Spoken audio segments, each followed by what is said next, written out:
스포츠.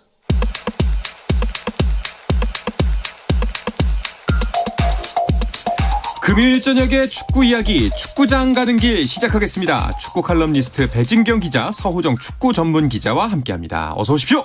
안녕하세요. 네, 반갑습니다. 자, 6월 A매치 주간이 끝이 났습니다. 간단한 총평부터 들어볼까 하는데요. 먼저 서호정 기자. 네, 주시죠. 4경기 브라질, 칠레, 파라과이, 이집트를 상대로요. 2승 1무 1패를 기록을 했습니다. 첫 경기였던 브라질전에서는 1대5로 조금 크게 졌지만은 그 뒤엔 점점 조금씩 나아지는 모습을 보였고 마지막 이집트전은 4대1로 이겼는데요. 네. 저는 총평이라고 하면은 역시 이 월드컵이라는 무대를 앞두고는 빌드업보다는 탈압박이 우선 화두다.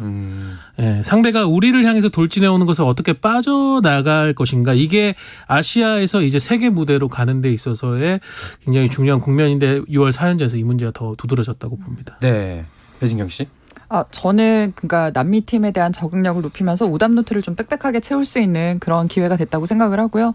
그 서호정 기자 이제 탈압박에 대한 그 언급을 해줬는데 저는 역시 수비에서 좀 좋은 공부가 됐다. 네. 특히 이제 브라질, 칠레, 파라과이로 이어진 남미 3연전은 세 팀이 다 남미 팀이었다고는 하지만 팀마다 개성과 특장점이 좀 다른 스타일이거든요. 네. 이 본선에서 만날 우리가 그 상대할 남미 팀 우루과이는 물론이고 포르투갈에도 사실은 톱클래스 공격수와 그리고 굉장히 개인 기술이 좋은 공격 자원들이 있는데 그 팀들을 생각을 할 때 이번에 정말 좀 좋은 공부가 되는 그런 기회였다라고 생각을 합니다. 네.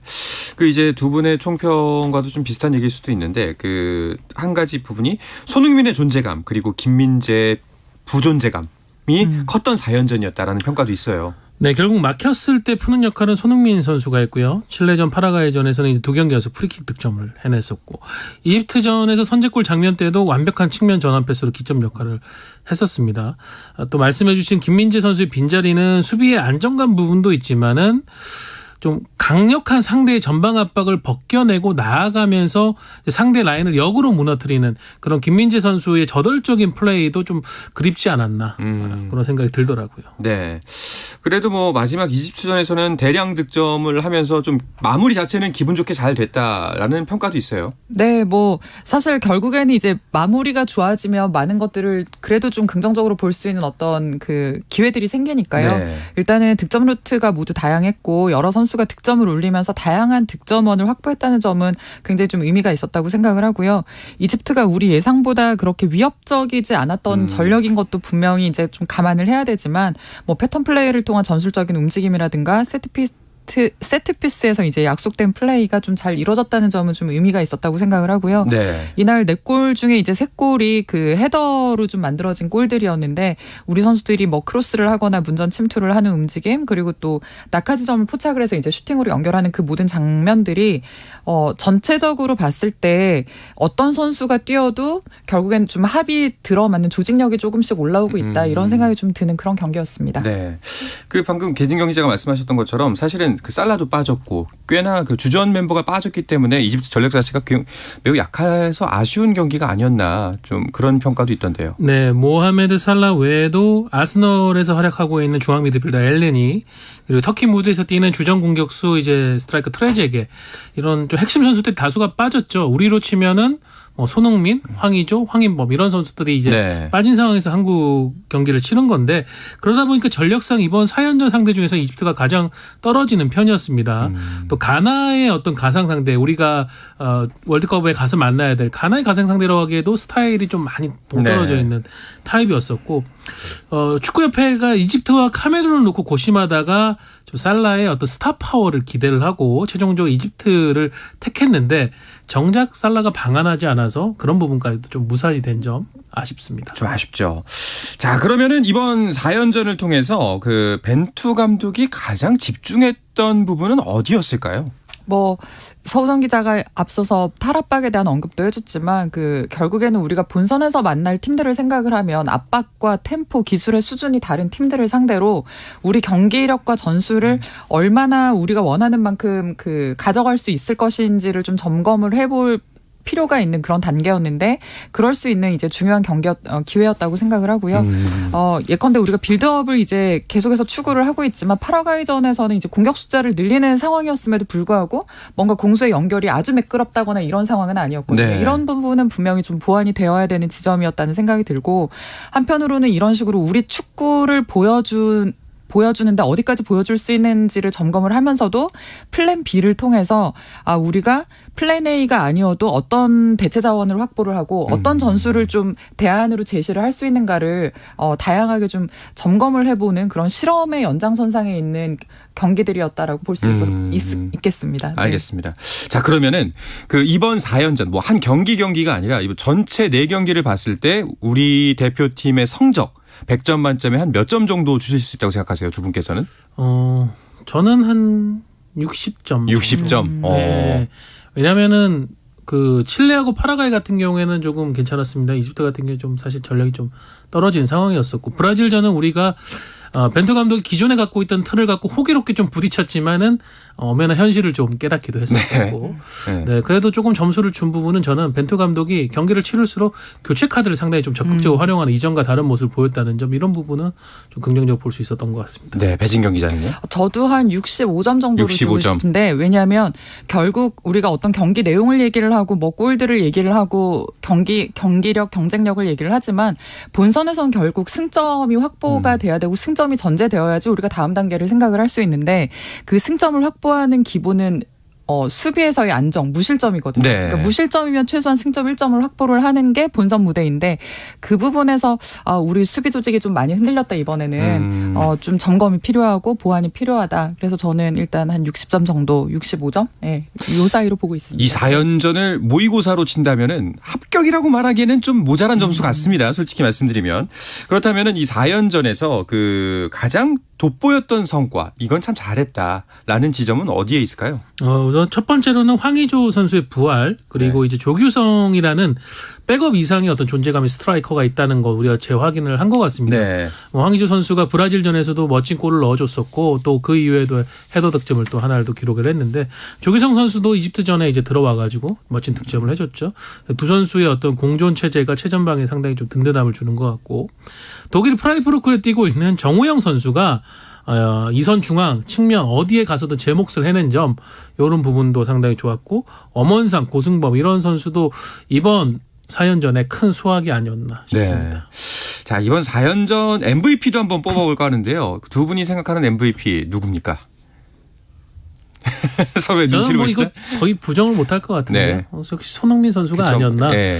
그 한껏 물올라 있던 프리미어리그 득점왕을 하고 온 그 감각이 결국은 거의 다 동원이 됐고 저는 이 천하의 브라질이 손흥민을 막기 위한 수비 전략을 준비를 하면서 나왔다는 것 자체가 지금 손흥민 선수의 위상을 보여준다고 생각됩니다. 그렇군요. 저는 뭐 손흥민이 거기 이제 손흥민이라는 이름에 이견을 제시할 사람은 없다고 생각을 해서 좀 다른 사람을 생각을 해봤는데 저는 브라질전에서의 김승규 선수를 꼽고 싶습니다. 제가 그날 뭐 서우정 기자와 다른 후배 기자들과 뭐 이야기를 좀 나누기도 했지만 저는 김승규 선수가 아마 한 지난 1년치의 움직임을 그날 하루 만에 다 보여준 게 아닌가. 네. 그리고 수많은 어떤 그 실점 위기 상황을 선방으로 좀 바꿔놓는 걸 보면서 손흥민만큼 좀 임팩트 있는 어떤 존재감을 보였다.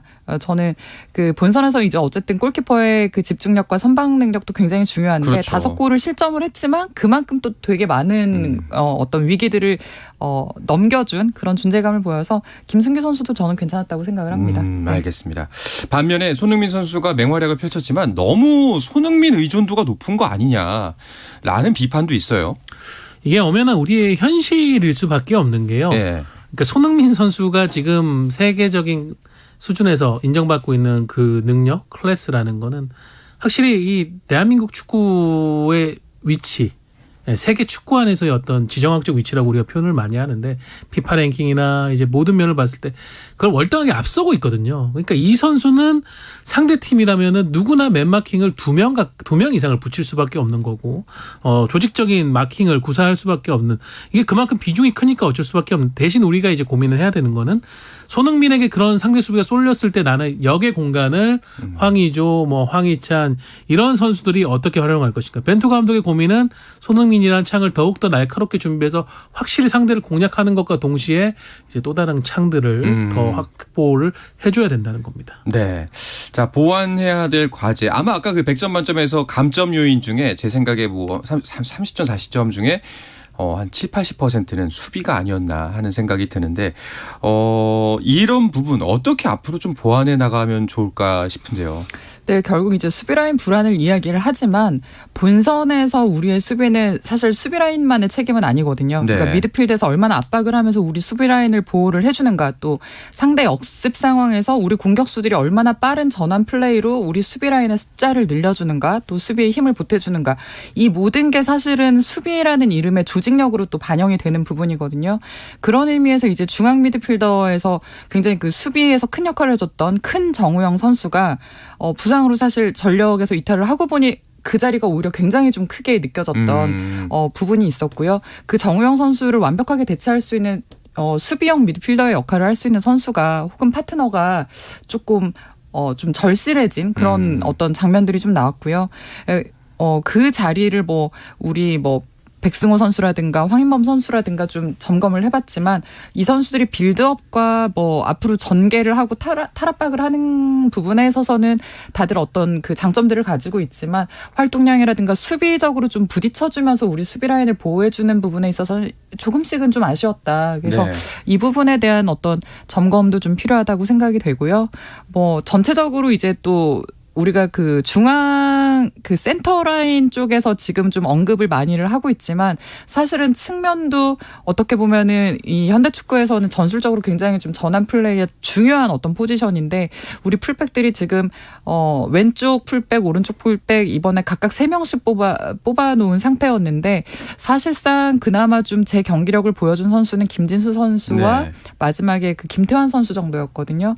이 부분들 우리가 앞으로 이제 본선까지 나아가서 경쟁력을 확보를 하는 데는 전반적으로 이제 좀 수비 라인에서의 움직임, 전환 플레이 이런 부분들에 대해서 좀 더 고민을 하고 보강을 해야 되겠다는 생각을 좀 해봤습니다. 네. 알겠습니다. 자, 이번 4연전을 통해서 그 이제 월드컵 엔트리 윤곽도 어느 정도 아마 나오지 않았을까 생각이 드는데 그 벤투 감독이 고민 중인 선수들이 있을 거란 말이죠. 그런데 이 선수만큼은 꼭 데려갔으면 좋겠다. 그 두 분의 사심을 담아서 말씀해 주신다면은 두 분께서 어떤 선수를 꼽겠습니까? 그러니까 그 최종 예선에서 이미 많이 활용이 됐던 선수들 그리고 이번에 뽑혔던 선수들을 제외하고 조금 본다고 하면 저는 생각나는 선수가 지금 중국 이제 산둥 타이산에 뛰고 있는 손준호 선수. 네네. 아까 전에 이제 배진경 기자께서도 수비 라인 앞쪽에 이제 저지선 역할을 하는 부분에 있어서 조금 더 다른 경쟁력이 있는 선수가 필요하다라고 얘기를 하셨는데 저는 지금 손준호 선수가 가장 먼저 떠오르고 이미 지난 시즌 또 중국 무대도 완전히 정복을 했거든요. 네. 지금 경기력 한참 무리에 올라 있는데 코로나 자가격리 문제가 그것 중국이 때문에, 굉장히 예. 좀 강도가 높다 보니까 지금 대표팀에 합류하지 못하고 있는데 7월에 열리는 동아시안컵부터는 좀 손준호 선수가 벤투 감독의 부름을 받아서 한번 기량을 확인해봤으면 어떤가 하는 아쉬움이 있습니다. 배진경 기자는 어떠세요? 저는 이 선수가 지금 확정적이라고 볼 수는 없는 상태일 것 같아서 이 선수를 꼽고 싶은데 권창훈 선수예요. 사실 4년 전 신태용호, 그러니까 월드컵을 앞두고 있었던 신태용호의 가장 큰 위기 중에 하나가 권창훈 선수가 부상으로 합류가 불발됐던 점이거든요.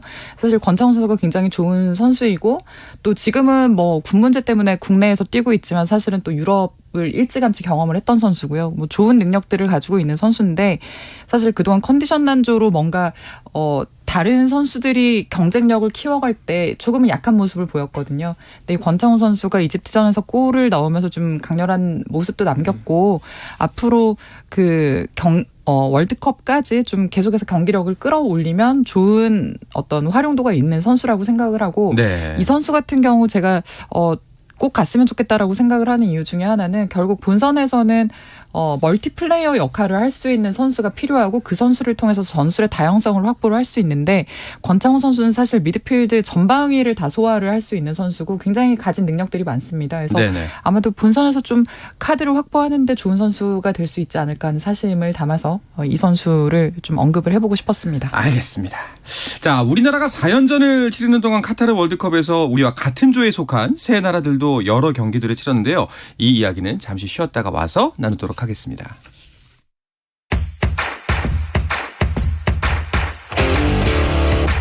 오늘 경기 놓쳤다면 국내 유일 스포츠 매거진 라디오 스포츠 한상원 아나운서와 함께합니다.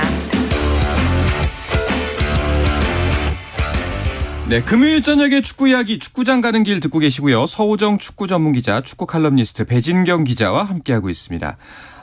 벤투가 바쁜 6월을 보내는 동안 카타르 월드컵 본선에서 만날 경쟁국들도 숨가쁜 일정을 소화했죠. 네, 포르투갈은 유럽 네이션스 리그에 참가를 했었고요. 가나는 아프리카 네이션스컵 예선, 그리고 일본에서 열린 기린컵에 참가를 했습니다. 우루과이는 이제 북중미 3개국과 평가전을 3연전을 치렀는데요. 가장 눈에 띄는 팀은 역시 우루과이였습니다. 네. 우루과이는 이제 멕시코 월드컵 16강 단골팀이라고 할 수 있는데 이 팀을 3대 0으로 완파했고요. 그다음 미국과의 경기는 이제 무득점 무승부로 약간 주춤하는 모습 보였지만은 마지막 경기였던 파나마와의 경기에서 5대 0 대승을 거뒀습니다. 우루과이가 대단하네요. 좀 굉장히 공격력이 강력한 것 같습니다. 네, 공격력은 늘 강력했고요. 예. 우루과이는 전통적으로 수비가 굉장히 이제 뭐 두 줄까지도 세울 만큼 단단하고 또 역습에 강한 팀이었는데 그 대표팀에 장기 집권했던 타바레스 감독 후임으로 디에고 알론소 감독이 부임을 한 이후 A매치에서 7경기 지금 무패를 달리고 있거든요. 그 전적이 6승 1무입니다. 좋은 경기력을 유지를 하고 있고요. 특히 이제 이 7경기에서 16골을 넣고 1실점만 기록했을 정도로 이 공수 밸런스가 지금 굉장히 좀 좋은 상태를 유지를 하고 있고요.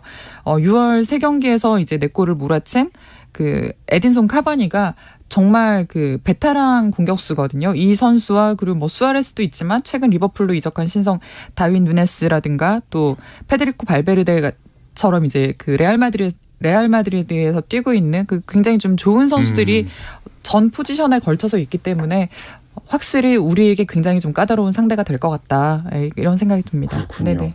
포르투갈은 어땠나요? 네, 포르투갈은 이제 네이션스 리그 조별 예선을 치렀는데 4경기에서 2승 1무 1패를 기록을 했습니다.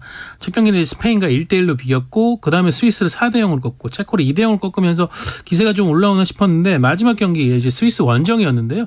0대1로 패했습니다. 이게 어떻게 보면 우리 벤투호에게 많은 좀 힌트를 줄 것 같은데 포르투갈의 경기력 기복이 조금 있고 특히 조직적인 팀을 만났을 때 그 경기력의 기복이 조금 더 두드러진다라는 걸 이제 스위스전 패배로 드러났다고 봅니다. 네, 그래도 역시 가장 이제 우리가 1승 상대로 지목하고 있는 가장 궁금한 건 가나전이 아무래도 그렇지 않을까 싶은데요. 네, 맞습니다. 네. 우리가 반드시 승리를 거둬야 되는 팀으로 이제 평가를 하고 있는 가나인데요. 지금 아프리카 팀들은 내년에 있을 아프리카 네이션스컵 예선을 치르는 중이고 가나가 사실 6월에 그 예선 경기에서는 1승 1무로 뭐 전적은 괜찮게 나왔지만 바로 아시아로 날아와서 지금 일본에서 기린컵 이제 치렀고요. 일본과의 경기에서 1대4로 패하기는 했지만 이 본선에서 만날 가나의 경기력을 스코어 그대로 보면 안 됩니다. 이번에 그 우리나라에 방문을 했던 이집트와 좀 비슷하게 뭐 아프리카 네이션스컵 예선을 치르고 들어와서 장거리 비행이라든가 시차 적응에 어떤 문제도 있었고요. 우리가 이 팀이 지금 최근에 이중 국적을 가진 선수들 귀화를 적극적으로 추진을 하면서 네. 공격과 수비에 지금 굉장히 좀 강력한 보강을 추진을 하고 있기 때문에 본선에서는 지금의 컨디션, 지금의 경기력이라고 보면 안 되고 우리가 좀 계속 주의 깊게 챙겨보면서 준비를 해야 될 것 같습니다. 그러니까요. 이제 가나가 월드컵 본선에서는 지금이랑 전혀 다른 팀이 될 수도 있다. 이런 얘기도 나오더라고요.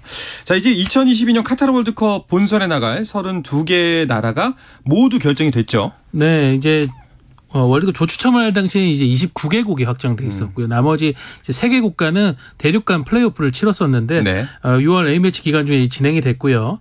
유럽 이 플레이오프에서는 웨일스가 우크라이나를 꺾고 이제 올라왔고요. 그리고 호주가 또 남미와의 어떤 최종 예선을 극적으로 승리하면서 올라갔습니다. 그리고 마지막으로 코스타리카가 이제 오세아니아를 대표한 뉴질랜드를 상대로 1대0으로 승리를 하면서 최종 티켓을 따냈습니다. 네, 이제 대진표가 모두 짜였습니다.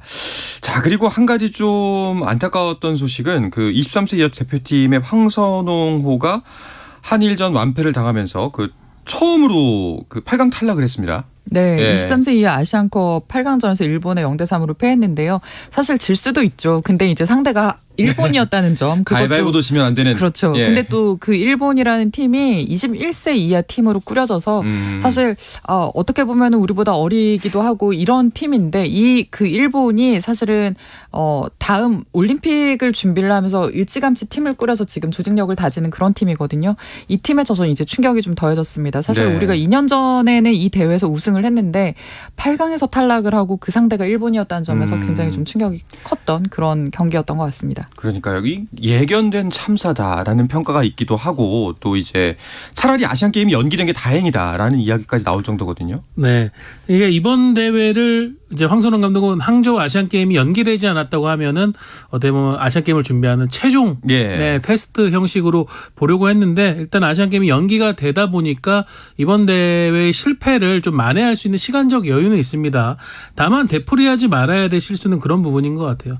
그러니까 일본 같은 경우 앞서도 얘기했지만은 파리 올림픽을 겨냥해서 일찌감치 이 어린 선수들 21세 지금 목표 2024년 되면 이제 23세가 되거든요. 이 선수들을 키우고 있고 평가전 일정 이런 것도 코로나 시국에서도 좀 적극적으로 추진을 했단 말이죠. 네. 근데 우리 황선홍호는 코로나를 이유로 인해 가지고 이번 대회 전까지 단 한 번의 실전 경기 없이 참가한 것이 결국은 독이 됐고 이런 좀 결과적인 문제가 나타났습니다. 물론 또 황선홍 감독의 어떤 전술적인 부분이라든가 선수 구성에 대한 문제도 있었는데요. 이런 부분에 대한 면밀한 좀 반성과 리뷰 후에 앞으로의 상황에 대해서 좀 고쳐 나가야 될 것 같습니다. 네, 많은 이야기, 많은 화제, 또 많은 숙제를 남기고서 이렇게 6월 A매치 주간이 막을 내렸습니다. 자, 이제 다시 또 K리그에 집중해야 될 시간이 왔어요. 네, 맞습니다. 당장 지금 오늘부터 지금 K리그1이 재개가 된 상황인데요.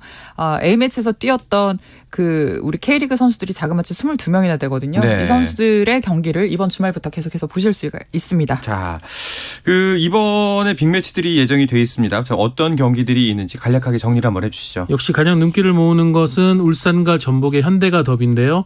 전북이 지금 3위까지 밀려나 있는 상황이지만은 네. 여기 맞대결을 승리를 해야 울산을 추격할 수 있는 좀 희망의 끈을 잡을 수가 있고요. 울산은 여기서 승리를 한다면은 독주 체제를 더욱 굳힐 수 있습니다. 그리고 슈퍼매치, K리그에 보증된 흥행 상품이죠. 수원과 서울의 맞대결이 이번 주말에 역시 펼쳐집니다. 야, 축구 팬들은 진짜 이번 돌아오는 주말 간만에 또 축구의 열기로 들끓겠네요. K리그2는 현재 어디까지 와 있나요? 네, 팀당 지금 18경기, 19경기까지 치른 상태인데요. 지난해 이제 K리그1에서 뛰었던 광주가 선두를 지금 독주를 하고 있는 체제고요. 2위 대전이 추격을 이어가고 있지만 지난 경기에서 이제 광주는 이기고 대전이 지면서 승점차가 9점으로 벌어졌습니다. 사실 네. 이 광주의 그 독주가 굉장히 좀 맹렬한데 뒤따라가는 팀들이 좀 더 분전을 해야 될 것 같습니다. 알겠습니다. 자, 이번 주말에는 즐거운 축구 경기와 해보신 것도 좋을 것 같습니다. 자, 이 이야기를 끝으로 금요일 저녁에 축구 이야기 축구장 가는 길은 마치겠습니다. 축구 칼럼니스트 배진경 기자, 서우정 축구 전문 기자 이 시간 함께했습니다. 두 분 고맙습니다. 감사합니다. 고맙습니다.